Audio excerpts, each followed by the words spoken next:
BNN dan kepada semua yang hadir di tempat ini.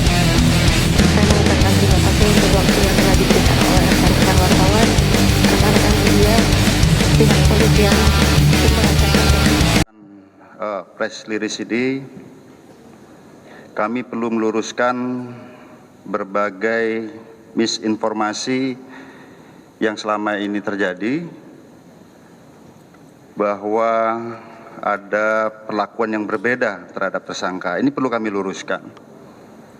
Bahwa saat rilis yang pertama, saat itu tersangka sedang dibawa ke Lakesda untuk diadakan pemeriksaan rambut dan darah, mengingat ini adalah kasus yang menjadi sorotan publik.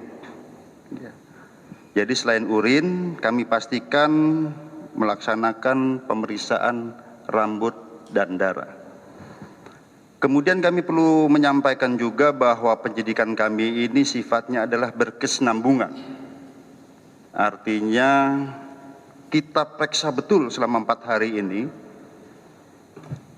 terkait dengan konstruksi pasal yang sebenarnya kita terapkan, di mana dari awal kami terapkan pasal 127 Undang-Undang Nomor 35 Tahun 2009 tentang narkotika, di mana kami punya persepsi bahwa sesuai dengan pernyataan kami saat itu penyelidikan belum selesai.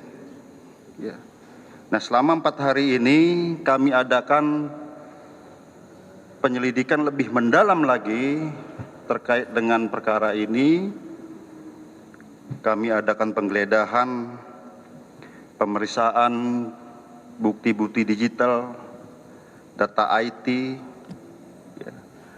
Kemudian pemeriksaan terhadap 3 orang tersangka, sehingga apakah ada kemungkinan berkembang daripada konstruksi pasal yang ada.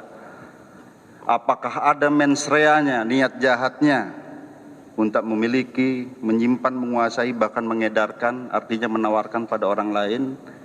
Nah, oleh karenanya selama 4 hari ini penyidikan ataupun penyelidikan sementara sudah kami anggap cukup, di mana konstruksi pasalnya adalah pasal 127 Undang-Undang Nomor 35 Tahun 2009 tentang pengguna narkoba.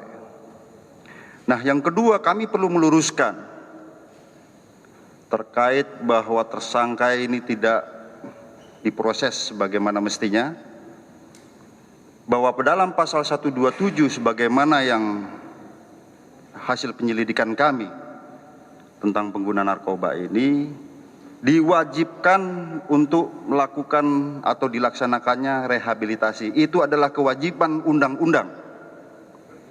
Dan kemudian dengan rehabilitasi ini bukan perkaranya tidak dilanjutkan, tidak, perkara tetap kami lanjutkan.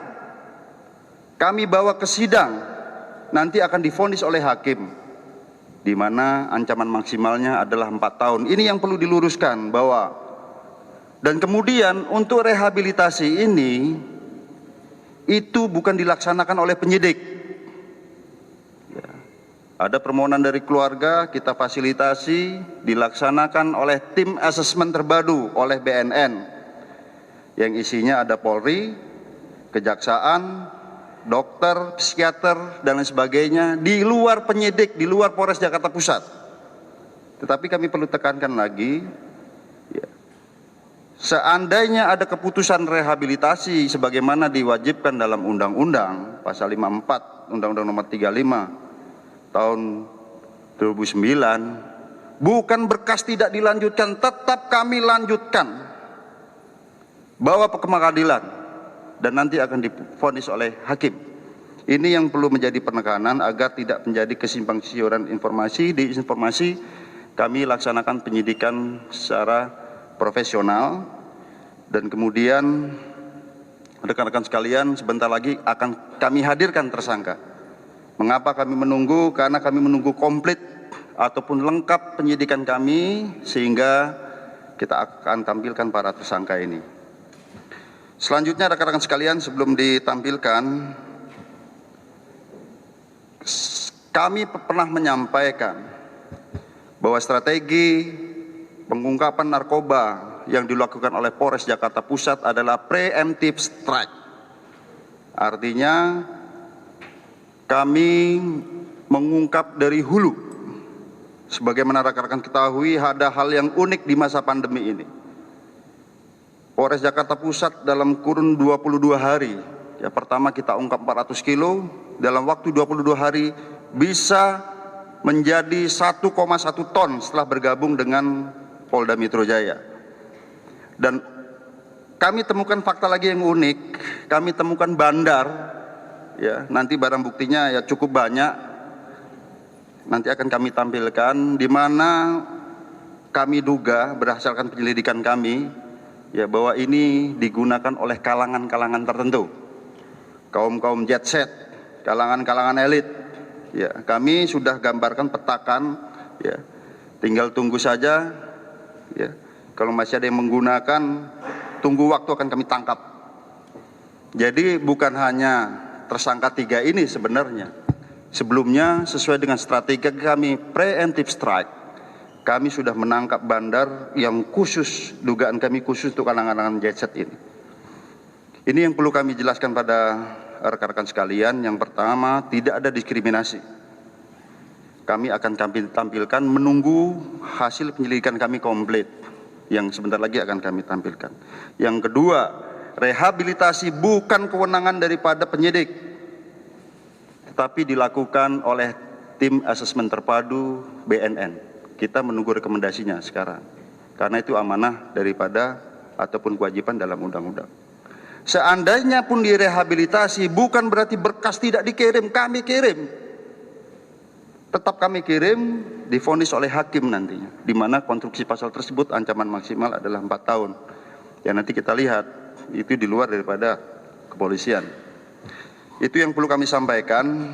Setelah ini nanti setelah ada tersangka kami tampilkan, selanjutnya sebagaimana yang kami sampaikan tadi, akan kami munculkan tersangka yang berikutnya, yang kami duga ini adalah digunakan untuk kalangan-kalangan tertentu. Yang paling terakhir, ya, di masa pandemi ini kepolisian sebenarnya lebih konsentrasi pada tataran pelayanan kepada masyarakat, pelindungan, pengayoman, pelayanan pada masyarakat. Kita konsentrasi terhadap penanganan COVID, akselerasi vaksinasi, ya, kemudian kegiatan PPKM darurat dan lain sebagainya. Tetapi tim kami tidak lengah. Kalau ada yang mencoba memasukkan narkoba ini, tim kami ada tim khusus yang siap untuk menangkap lagi. Karena apabila di masa pandemi ini kemudian distimulasi dengan narkoba, maka kejahatan fatalitasnya lebih tinggi. Kemarin bisa lihat tawuran, begal, korbannya banyak yang meninggal dan lain sebagainya. Setelah kita cek urin positif narkoba, ini stimulasi narkotika ini cukup memprihatinkan karena membuat fatalitas daripada korbannya itu luar biasa. Ini yang perlu kami sampaikan. Selanjutnya, sudah siap ya? Kami persilakan.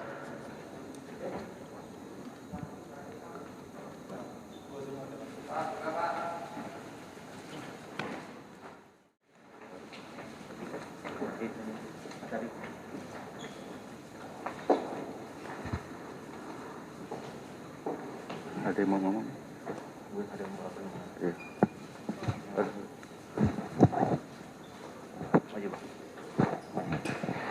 Assalamualaikum warahmatullahi wabarakatuh.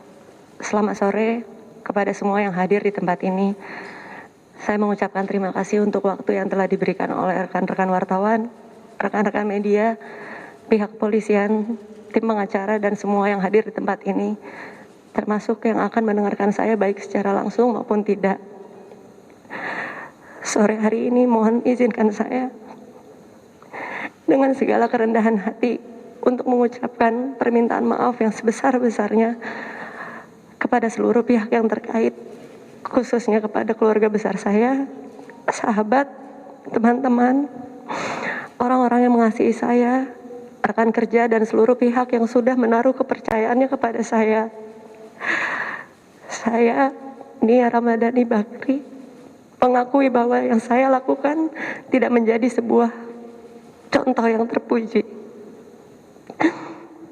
Sebagai manusia, saya sadar Seharusnya saya memberikan contoh yang baik bagi anak-anak saya dan orang-orang di sekitar saya.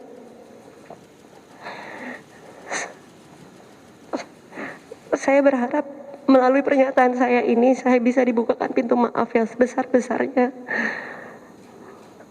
dari semua pihak, terutama sekali lagi yang saya kasihi, orang tua saya dan seluruh keluarga besar, yang terutama anak-anak saya, Mikaela, Manaka, dan Magika. Dan yang terutama buat saya adalah pengampunan dari Allah Subhanahu wa Ta'ala. Dan sebagai warga negara Indonesia yang baik, saya akan bersikap kooperatif dan mengikuti proses hukum yang berjalan. Saya ucapkan terima kasih sekali lagi untuk semua doa dan dukungannya. Wassalamualaikum.